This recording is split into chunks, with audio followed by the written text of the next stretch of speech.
Mukuru w'Eirwariro Dr Archibald Bahizi akugambaho n'abanyamakuru ahanshongeji yashobora kwibiciro ry'abafire maziro gwire Tiryeine freezer aho bakubika abafu Tiryeine Furiigi ningashi ecoma cyo kutekamo emirambo erikuwasa kumaba neza kumaraho bwire kugira ngo gume etebe ikine erije nanjye nafa ari nko banda ahubwo nanjye nafa ari nko banda batafa kuza kundenza obutaka so ntizogura Furiigi insyaka nintekatega ngo hagati yo kwezi kwa mwenda no kwezi ku 10 Furiigi ejo ntizatwa kwa twajibwine kandi tutandika kujukozesa konka Dr Bahizi nagira ngo bwahati government etiro sente hezbara kuza kosa okugura refrigerator nsya erukuza kubeyine na freezer kandi herukubika nemerambwe. For what we say fridge, a fridge should be that one that can freeze.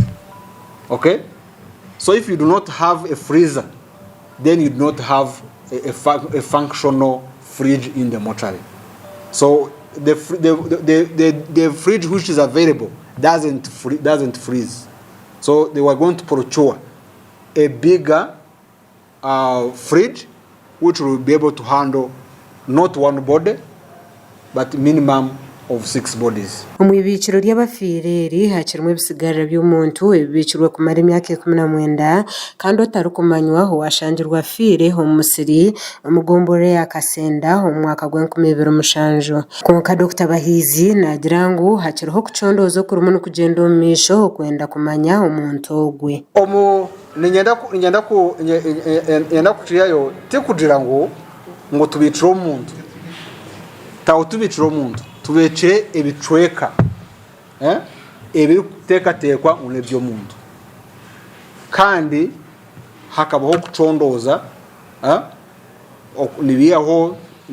nibiyaho itwasire naka ngene kajete samba uko muciga candemo baje twara kucebera kumanya uwo twanturonda nogu ningatariwe so ibicweke ebyo nibyo bijyo mwirindiro. Dr Bahizi nagira ngo hebisigarire bitu biri kuteganisa mirimo Erikuru mwirindiro ry'abaferi. Service of the mortuary.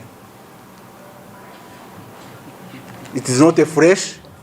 First of all, it is not a fresh. You get it? So that's it is dry.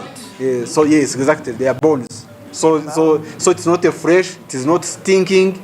It is not in any way affecting the functionality of the mortuary. Ahabirabiro na munana ibyo kwezo kwa mukaga mu mwaka w'2007 Father Anthony Chiza wa Birari Parish Priest wa Kamwenge Catholic Parish akabura konke byarigiro mu DNA test zakozwe mu laboratory ya London hamwe n'izindi DNA ibiri zakoribwe muri South Africa zona zikagaragaza negative. Gasha kwa Justin Nyakisiki ahabwa Tayari West muri Fortportal.